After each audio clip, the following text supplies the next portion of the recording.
emails, and we've gotten some emails requesting some return guests. So I've been trying to book them all up, and one of those return guests is, I think, someone who's been on the show 3 or 4 times, but it's been way too long. Coming back to the show is Dr. M. David Litwa. Hi, Dr. Litwa.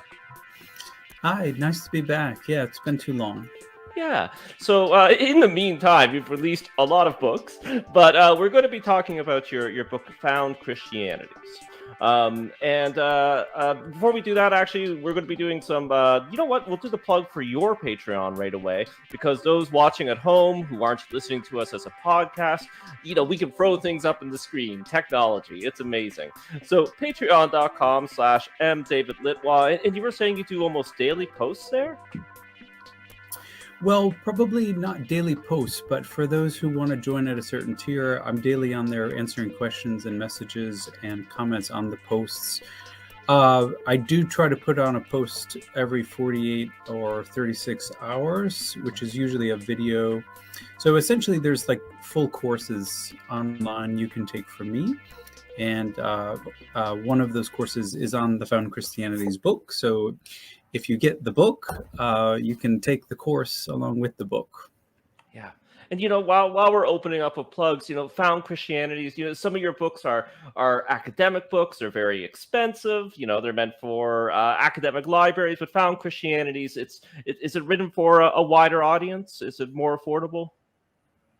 Absolutely, yeah. So the widest possible audience, anyone with an interest in Christianity can pick up and enjoy this book. And thankfully, in the paperback, you're looking at, I think, about $35 US. I actually don't check that very often, but yeah. And on the Kindle, you're looking at something even more reasonable. But if you just, you know, you can also hop on Patreon and get a sense for the book by going through some of the videos. And if you're interested, you can pick up the book later. So yeah, it is affordable and hopefully useful to many of you. Yeah.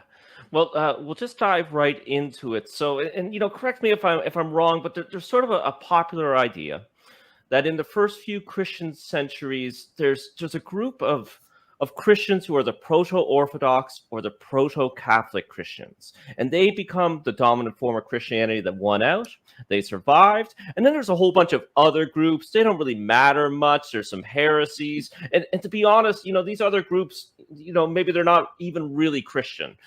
Maybe they use some Christian mythology and figures, but you know, they're Gnostics or they're other kinds of heresies. They're taking in all these ideas from the Greeks and the Romans and the Egyptians. They don't matter. They all died out and they're gone. Is there problems with this idea with formulations like this? And I know I didn't say it in the most sophisticated way, but I hope you know what I'm getting at.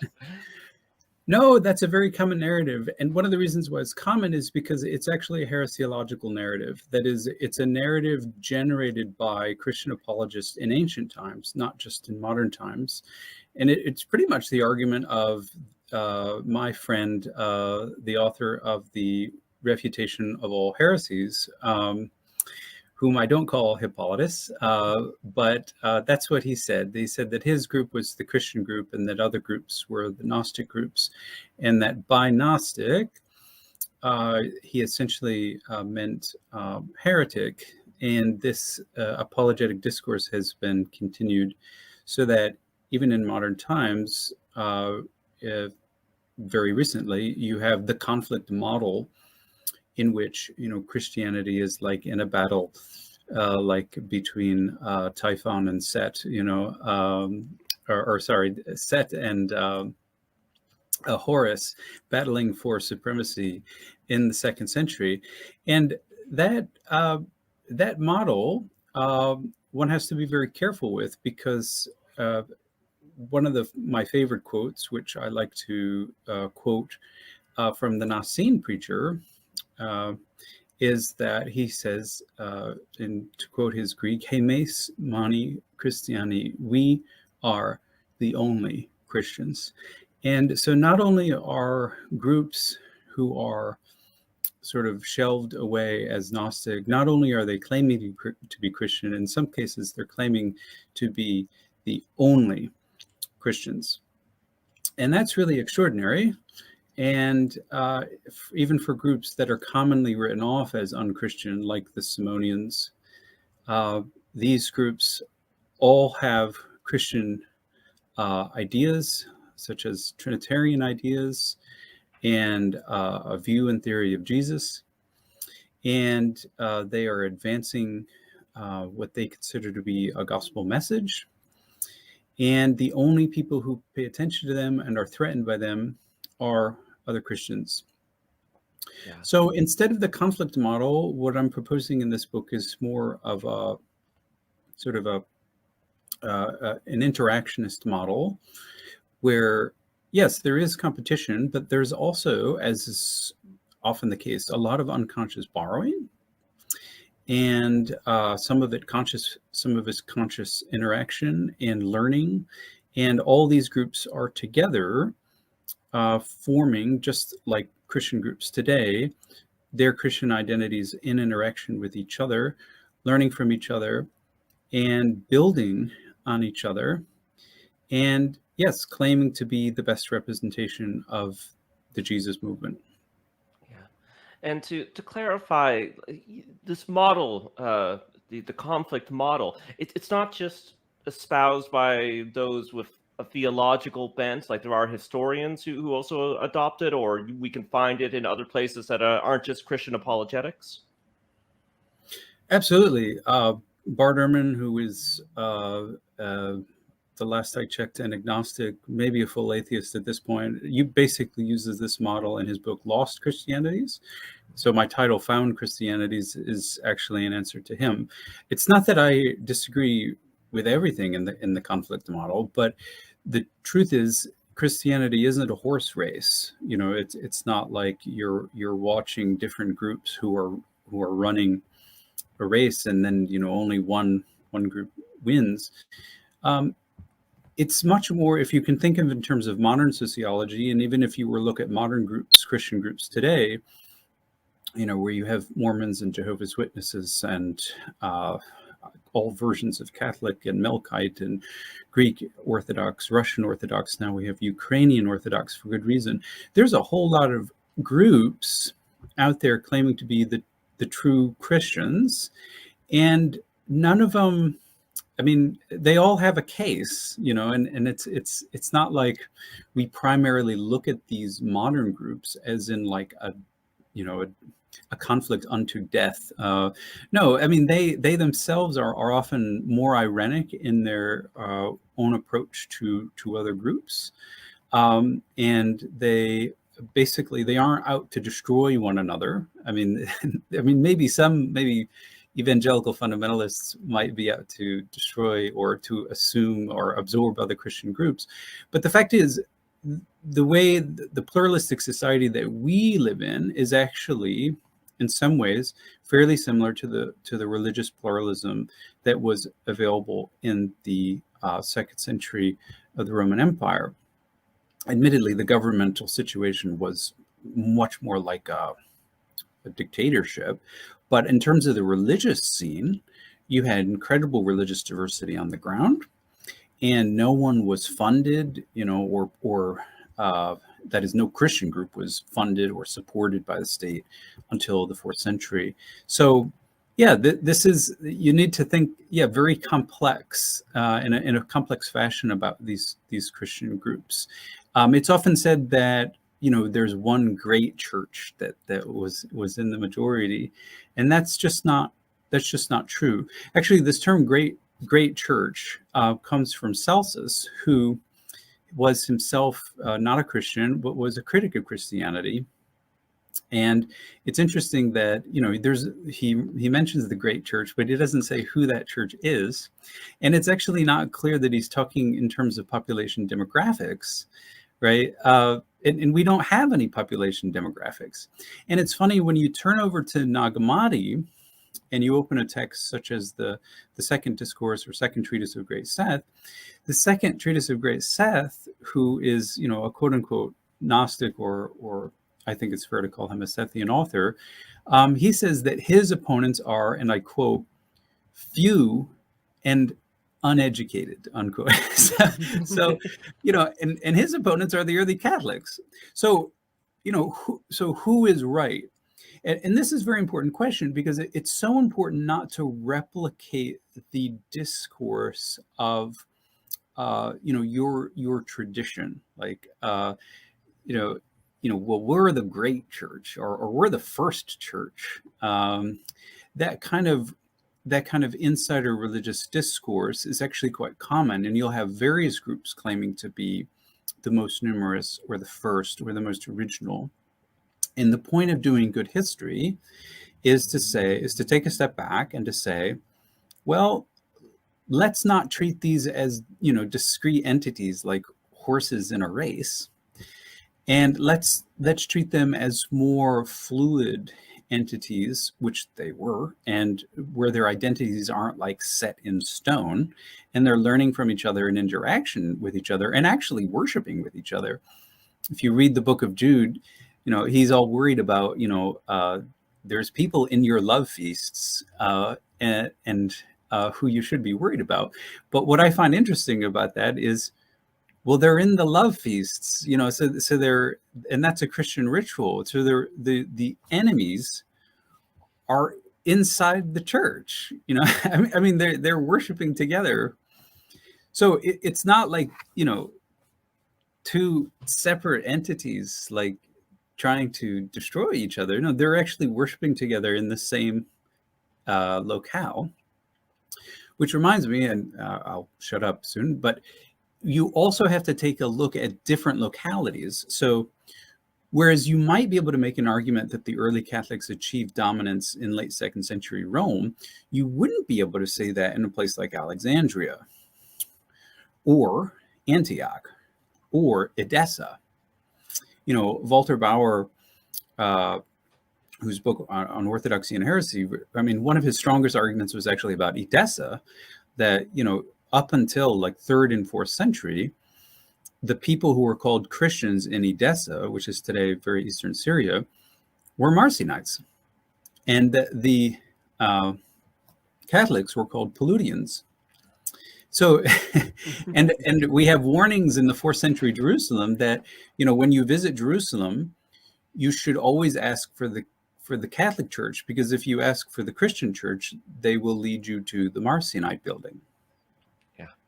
And in your book, you actually do kind of organize these different groups that you talk about by geographic area, right? So, Yep. Yeah. Absolutely. Excellent. Yeah. So, I mean, I cover, actually, so there's 26 chapters. The first one is just kind of setting the scene, but yeah, so it's a combination of looking at different figures. So in section 1, Cerinthus, Simon, and the Nicolaitans are all kind of Eastern figures. And then part 2 looks at early Syrian teachers.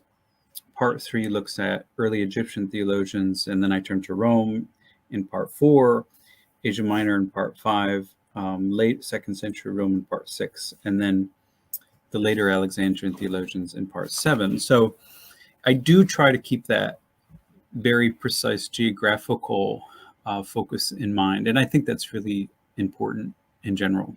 Yeah. So I think we've really done a good job of sort of setting the scene. But is there anything else that we should know or that we should talk about when it comes to the 1st century? Because I know you open your book with sort of laying the groundwork, letting people know about the sort of socioeconomic, political, and of course, I know we're talking about wide areas and a wide range of time. But can you tell us a little bit more about the 1st century to give us some context about the groups we're going to talk about next? Well, yes. So the time frame that I'm looking at will begin in the late 1st century, more or less the reign of Nerva, which is very late 1st century. But then primarily the book is on the 2nd century. And in the introduction, I go through my method, and I introduce you to all the heresiologists. And I talk about why we should consider these groups to be diverse Christians, and why we don't really need a lot of other labels for them, such as Gnostic, why we shouldn't use labels like Orthodox, Orthodox and or unorthodox, and certainly not heretic, which is just playing a religious insider game. It's not really useful at all. The way that these people identify themselves as Christians. So the goal of the book is to more or less absorb these people back into the mainstream discourse of early Christian history. Because sometimes, you'll see siphoned off still today, like those who study, patristics, which is the church fathers and, sometimes the church mothers, but they don't know anything about alternative Christian movements. And actually, this year at the North American Patristic Society, as in the past 3 years, I'm helping to run a session on alternative Christianities, which includes the broader field of these other people who claim to be Christians. And some of their traditions still survive today.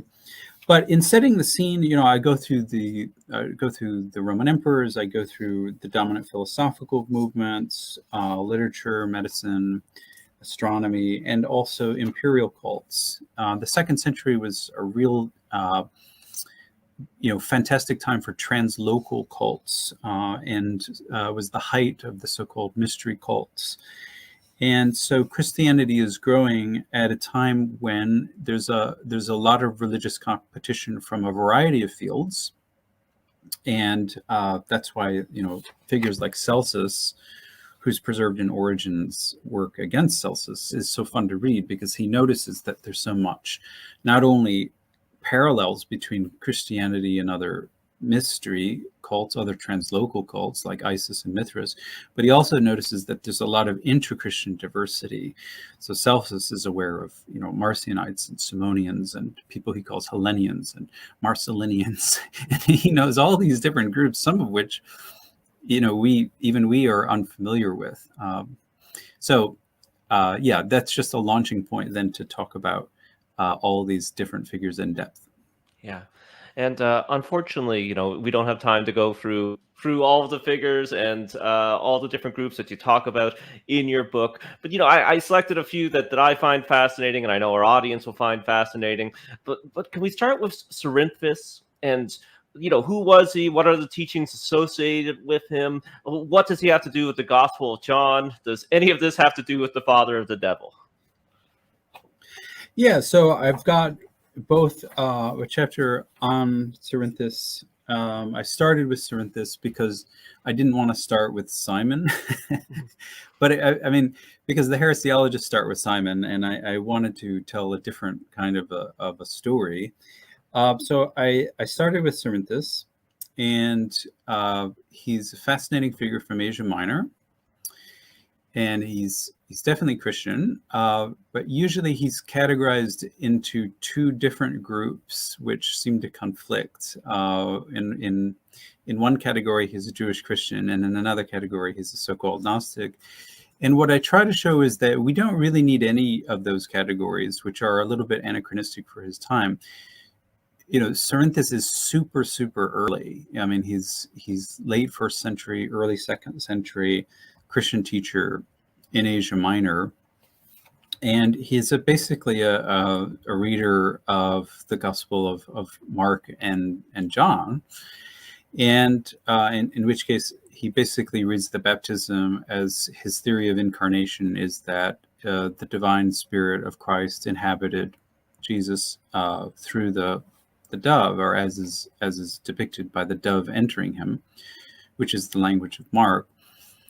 And that at the end of his earthly life on the cross, he breathes out that divine spirit. So there's both an incarnation and a sort of a de-incarnation, or a decarnation, I guess. And that's echoed very much in John 19, where Jesus, breathes out that spirit on the cross. So interestingly, later, however, in the late 2nd century, Gaius of Rome apparently made the accusation that Cerinthus wrote the Gospel of John.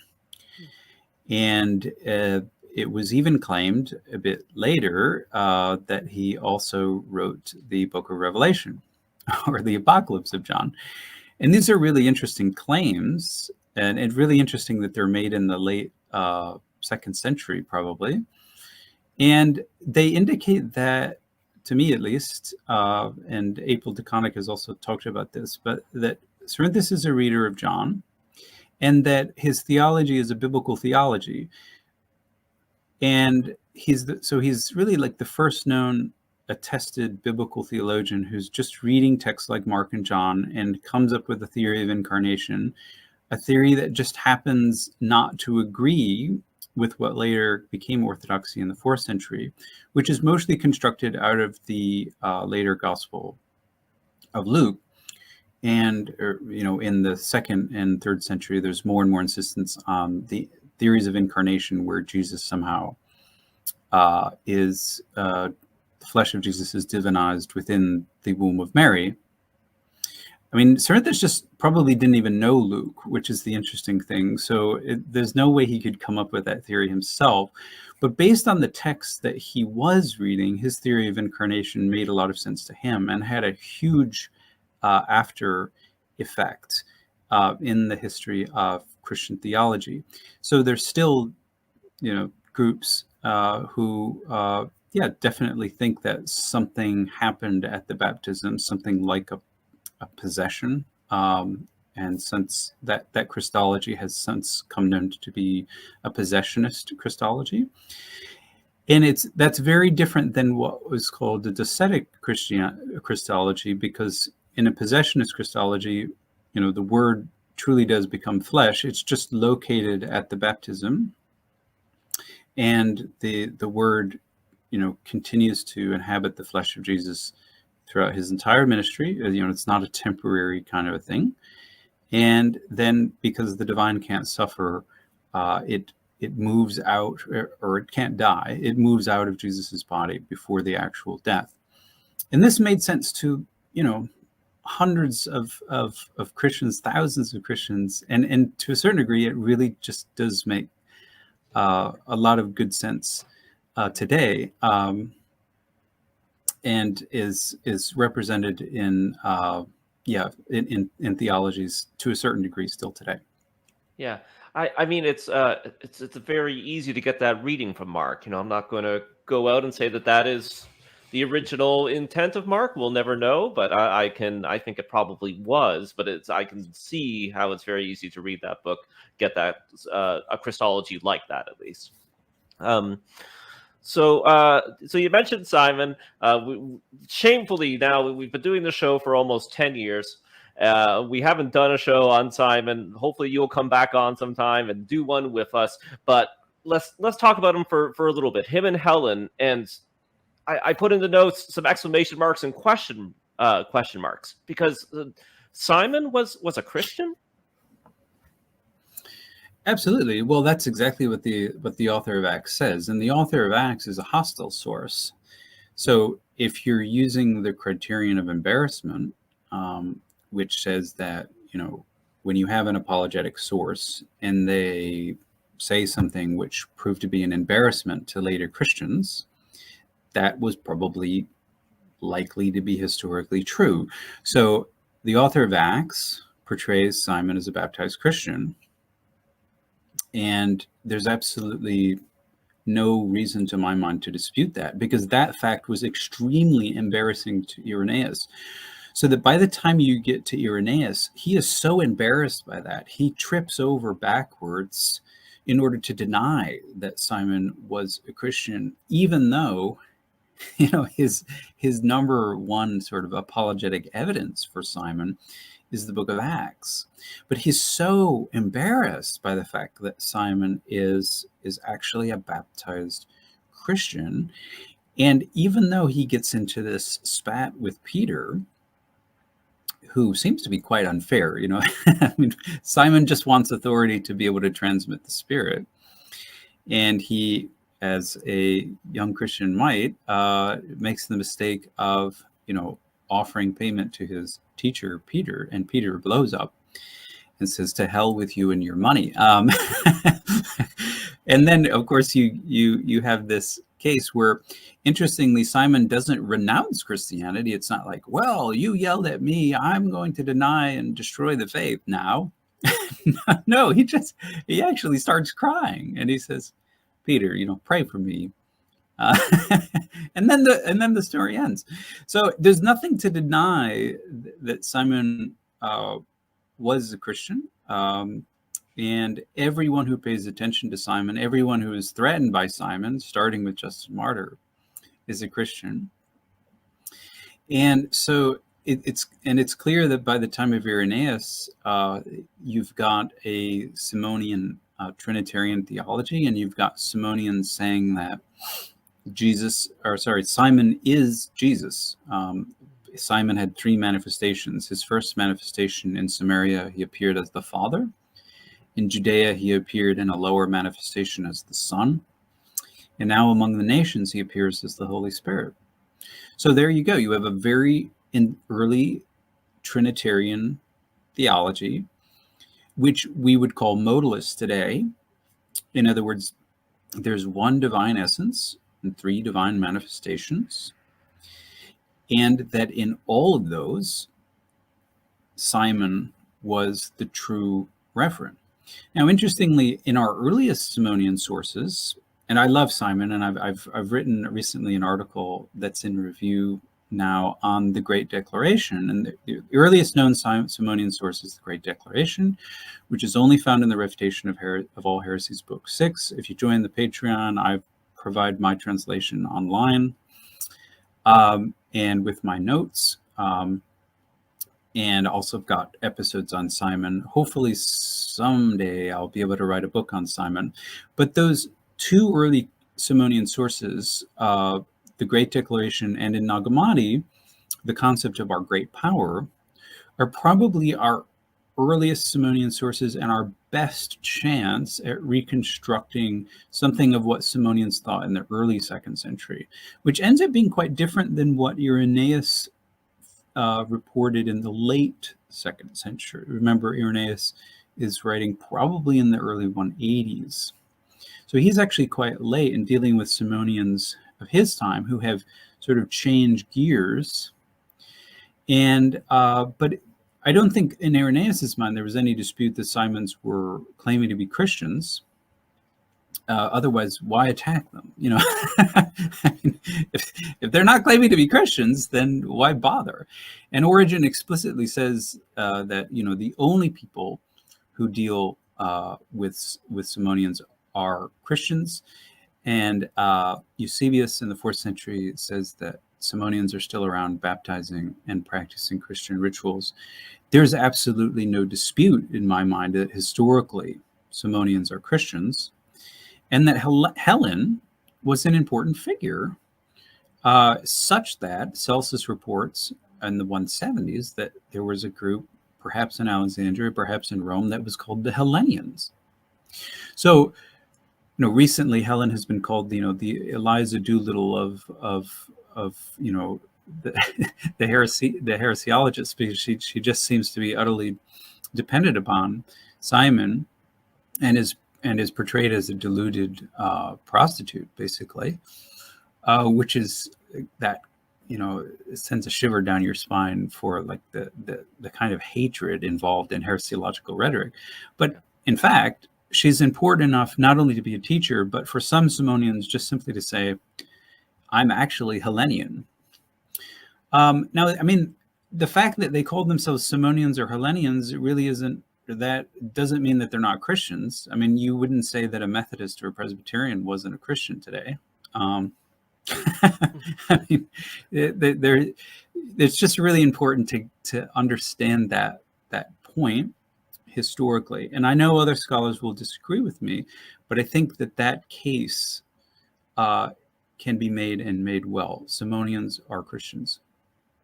Well, when we'll get in touch with you when your article comes out, because we'd love to talk to you about it. As I said, we really need to do a deep dive on Simon and some of your research on him. But moving on, and I don't know if I read so many words, and then I talk to other people interested in Gnosticism who only know them from reading, so we just give our bad pronunciations back and forth. But is it the Poetics? Is that how you say it? I mean, formally, the way this works in Greek is they're the Poetai. but the adjective is poetic. So some scholars think that it's easier to pronounce poetics, as it like they pluralize the adjective, which is fine.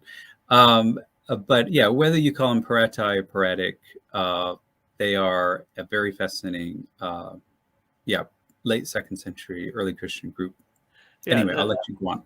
Oh yeah, well, I was just going to give some teasers. If you could tell us a little bit about them and their mythology, because I understand that Jesus is a cosmic sky dragon, or maybe he's part of the human brain. So could you tell us a little bit about their interpretation of Christianity?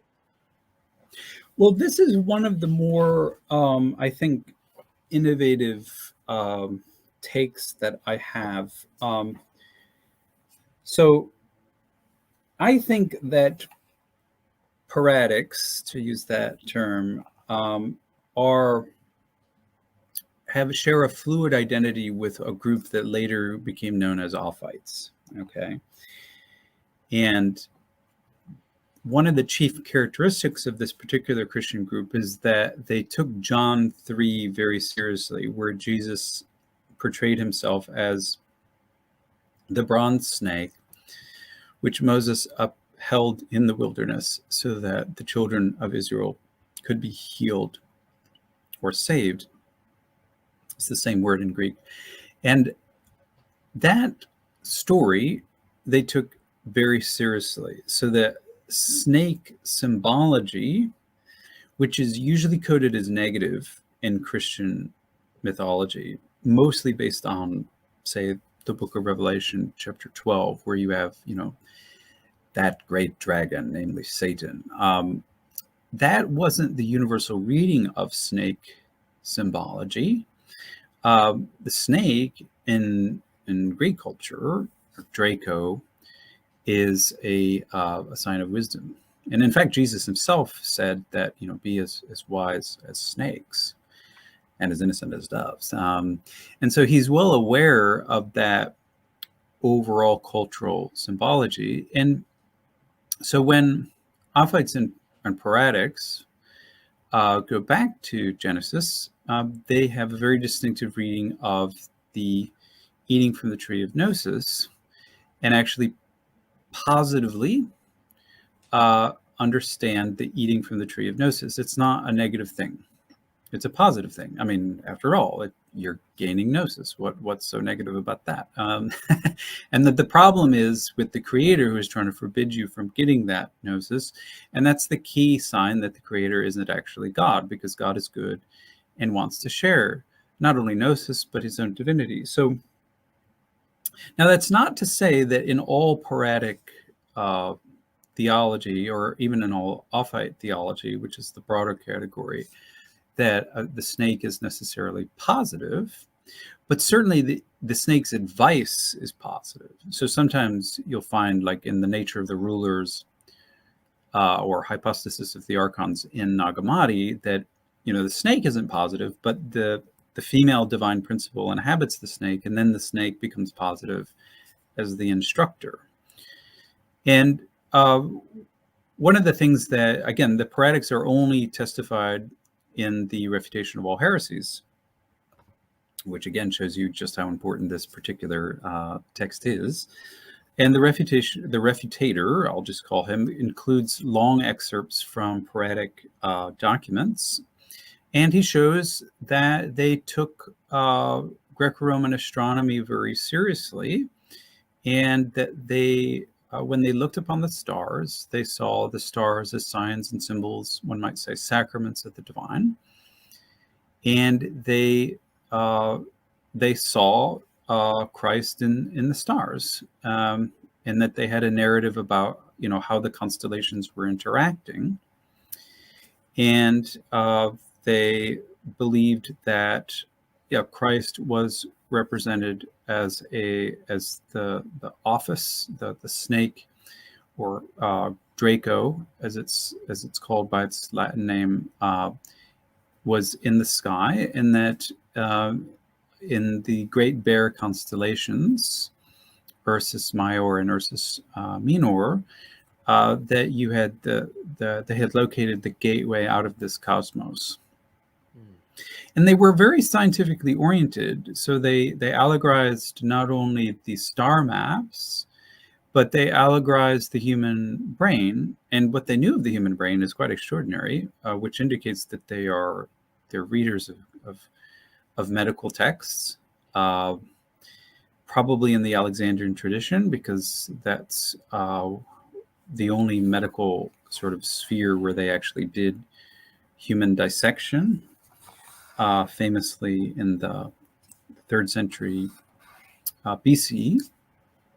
But they knew a lot about the parts of the brain, and they believed that someone had cut open a human head and sort of unraveled the brain and made a metaphor that the cerebellum kind of looks like a folded snake, and you can actually you can kind of like, I mean, it's a bit of a gross image, but you can actually like unwrap the brain and it kind of looks like, a bit like an intestine. And it's snake-like, and it reminded them of a sort of a coiled snake. And but what's interesting with the Poetics is they actually mapped the portions of the brain just as we do today. Now, of course, they're not as advanced as we are. They didn't have microscopes, but they knew that the brain had different parts, and they mapped the different parts and sort of allegorized it. So like we think of traditional allegory as, we take up a Jewish text and you allegorize the 6 days of creation. Well, the Poetics were ready to allegorize basically everything and see all of reality as a sign and sacrament of Christian truth. So they were looking in the stars, they were looking in the brain and several other areas to show that God had left signs of his divine revelation inside the human body. And it's a fairly extraordinarily intellectual move. Yeah, for sure. And okay, so moving on, I'd love to stay with them, but barreling on. So I understand that both in the book and you have an upcoming monograph about Carpocrates. Is that how you say his name? Yeah, I say Carpocrates, but any way you can manage it, it's a tough one. Yeah, so Carpocrates, Epiphanius, I hope it's Marcellia, and I've seen takes on these movements that are pretty opposed, pretty extremely different from each other. From perhaps they were orgy-loving hedonists, all the way over to that they were dedicated Christian Platonists who were trying to build the perfect society that's laid out in Plato's famous text, The Republic. They were trying to build the Republic on Earth. What has your research led you to say about these three teachers and their interconnected movements? Well, suffice it to say that Carpocratians, among whom is included Carpocrates' most famous disciple, Marcelina, who is the only sole Christian female teacher that we know of in late 2nd century Rome, is incredibly important for Christian history. And that the sad thing about Carpocrates is that some scholars continue to follow the heresiologists, because of all the early Christian groups, Carpocratians are the ones most pilloried as being sex-crazed, hedonistic maniacs. And they're only rivaled by Epiphanius's description of the Stratiotics and the Fibionites, who supposedly eat their own semen and menses. It's awful stuff that is said about them. Awful stuff. And what's interesting, there's so much to say here, but what I'm offering, and it's coming out next month, is the first really full-length monograph on Carpocratians that has been published at any time. In the 1930s, there was like a 55-page book or pamphlet on Carpocrates, but it basically just repeated what the heresiologist said. But about the 1990s, with the scholarship of Vinrik Lohr in I believe is now in Heidelberg, you had, and Michael Williams too contributed mostly to this, where you finally had scholars saying, okay, let's take these heresiological reports and not believe them anymore, at least not implicitly, and let's try to reconstruct what actually these people thought. And the key here is to focus not on the heresiological reports. See, people, this is something that I find very common among early Christians who are interested in it. When someone wants to learn like about the Carpocratians or about the Gnostics, they turn to Irenaeus, as if Irenaeus is some kind of like encyclopedia. But actually, Irenaeus is known to have considerable errors, and his treatment of the Carpocratians is a great example of the fact that we can prove that he is making false statements. So our only known source, our only known fragment of a Carpocratian comes not from Carpocrates himself, but from his son and disciple Epiphanes. And about a 520-word fragment or set of excerpts is quoted by Clement of Alexandria in Book 3 of the Stromata. And it's this that I execute, on this text, I execute a thoroughgoing commentary. And when you read Epiphanes, it's actually not so much that he's influenced by Plato's Republic, but by Stoic authors that came after him, Zeno of Citium mostly, who talked about a utopian situation in which it was actually God's will that we not own anything. So it's actually a socialist vision. And Epiphanes is really concerned about justice and about social justice, which is quite unique in the ancient world. Usually they focus mostly on individual justice.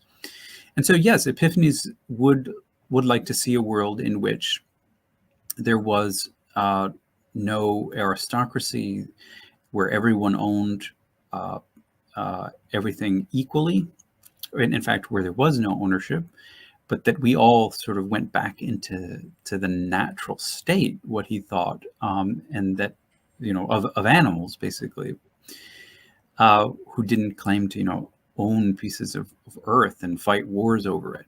And this is a vision, an astounding vision, which is probably influenced by the author of Acts, where the author of Acts presents early Christianity as basically like a communist movement, where everybody is sharing, and those who pretend to share get killed by God.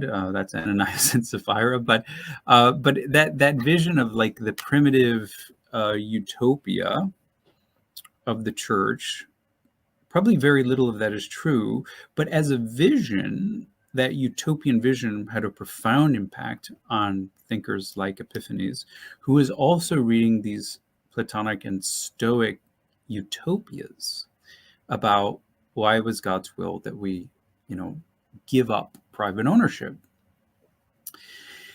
And one of the most fascinating things is that Epiphanes believes in a good creator. So that it's often said, well, the Gnostics believe that the creator is evil, and that's like, the key feature. Whereas you go back to Epiphanes, he has no truck with the creator. In fact, he quotes the Timaeus and refers to, the creator as the God and Father of this cosmos, which makes it very fascinating when you turn over to Irenaeus, and Irenaeus says that they believe the creator is in league with the devil, and that the actual creators are angels. So here's a place where Irenaeus's report can actually be checked. And when you turn over to Epiphanes, he doesn't have any problem with the creator, nor does he have a doctrine of angelic creation. So, who's right? Is it the only authentic Carpocratian source, or is it the hostile reporter who wants to destroy Carpocratian Christianity as he does every single Christian movement that is not his own. Okay, so part of the emphasis of the book is to undercut, okay, this unfortunately, I don't know what to call it. I was going to say nostalgic, but this unfortunate tendency, even among scholars today, to believe Irenaeus when in fact he contradicts a primary source. Irenaeus is always a secondary source. He's always a hostile source, and he therefore always can be trumped by the primary source. But this is only, the tip of the iceberg for, actually uncovering what early Carpocratians thought. And I really try to put a lot of emphasis on Marcelina, because in some cases, it's clear that Marcelina was the most daring Carpocratian of all, and that she exceeded her teacher. So that Celsus, again, when he thinks of Carpocratians, right, he doesn't even know the term Carpocratians. He knows them as Harpocratians. And we don't know why Celsus calls them Harpocratians, but we do know that Carpocrates and Harpocrates are sometimes viewed as, basically, they're the same character, Harpocrates being the child of Isis and Osiris, and who is also called Carpocrates, which means master of the harvest. But what Celsus focuses on, and he's probably a witness to early Alexandria, is Marcelinians. And he focuses on the female teachers who led the movement. And then when you turn over to Irenaeus, that's the fascinating thing, that actually he doesn't make this absolutely clear, but really the movement that came to Rome was Marcelinian, that she was the one who had the courage to take ship and then go recruit in Rome and create a very successful Carpocratian movement in Rome. And it's that movement which threatened Irenaeus and which generated his hostile report. And the sick thing about it is that when you get to later heresiologists in the West are so threatened by Marcelina's female leadership. She's the only known female leader, in Rome running her own movement, her own Christian movement. It's absolutely unheard of. And that when you get to the Refutator and Tertullian, the way that they attack Marcelina is they deliberately don't mention her. Because they are so threatened by the idea that there could be a woman running around leading a church in Peter's seat, that she is erased from history. Well, I would like to ask you about a dozen more groups, but we are starting to get into wrap-up territory. So I guess for my final question is learning about these ancient Christianities only for those with an antiquarian interest, or do you see them as relevant to the modern day and to modern religion? Well, to quote the author of Ecclesiastes or Kohelet, there's nothing new under the sun. And one of the major metaphors for Christianity in the 2nd century is the laboratory metaphor, where Christians are running experiments theologically, and they are seeing what works and what does not work. And what's interesting is theologically, they are trying the options that in many ways still survive today. And so I often, cringe when I hear that, some Christian movements died and only one survived. Well, it's really not very historically accurate. And even when you're thinking in terms of modern sociology, that's just not a very accurate way of portraying it. No, there were lots of Christian ideas and movements. And those Christian ideas and movements theologically had an impact in terms of reception history that lasted far into late antiquity, far into the Middle Ages, and up until our own time. So that, for instance, this modalistic understanding of the Trinity, which is common in the 2nd century, it reappears in Mormon theology, where the Father is the Son. And the emphasis on deification as a mode of salvation, well, that also gets renewed in Mormonism as an idea that's a very ancient idea, and that takes on a new shape in the 19th and 20th centuries. But there are a whole host of other ideas and rituals that Christians engaged in that had these after effects, and that some of them were absorbed into the Catholic tradition, like some of the anointing rituals. For instance, the 5 seals ritual of the Sethians is partially an anointing ritual, and the use of ointment or myrrh, and some Christian traditions actually that actually survives. In some Christian groups, it was widespread, and it happens before or after baptism. Your forehead gets a little bit of oil on it, or some kind of myrrh or perfume, and there you go. There are certain elements that just continue to last. And even Marcionism, which seemed to the heresiologists as, the greatest of all threats, the daring idea that the Creator was evil.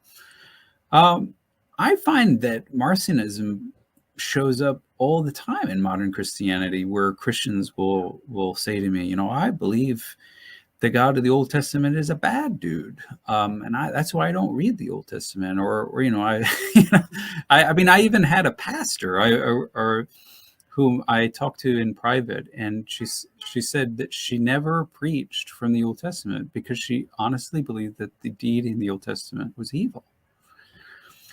And she had no idea that this was basically Marcion's point. And she wouldn't have probably have admitted that. But those ideas, how can we have a version of Christianity where you believe that the God of the Old Testament is evil? Well, the fact is, those forms of Christianity survive. There are people, good Christians, who actually think that, and they don't cease to be Christians when they think those things. So, absolutely, all of this is really, really relevant. And I would really encourage, everyone to learn more about early Christian history, what might be thought of as the dark side of early Christian history. But, whether you agree with this material or not is irrelevant.